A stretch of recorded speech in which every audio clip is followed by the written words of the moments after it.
Okay, so what's going on here is if we go to the cut list, there's all those other things over there. That's those two stair treads. Well, over to the left, there's the floor, and there's some instructions to sequence on the floor, which is the size to cut it.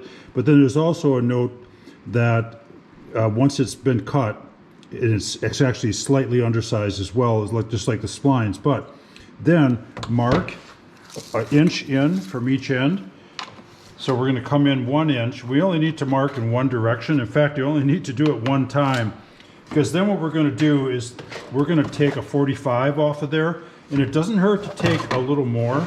I tend to like to go to my right side like this with the 45s. Getting a little crowded there.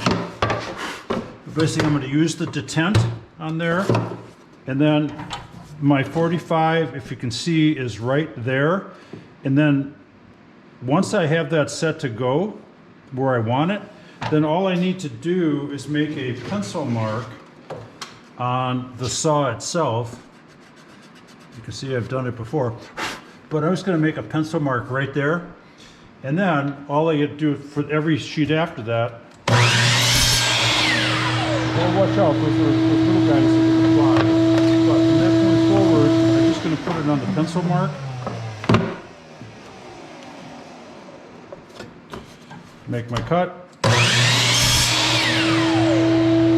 is a little safer if you just leave that blade down in and until it comes to a complete stop. Just watch that. Okay, letting it come to a complete stop. That way when I come up, my little cutoff is right there.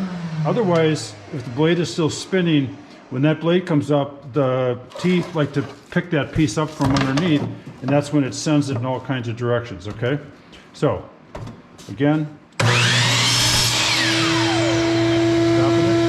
So now I have my 45s. We're all set to go.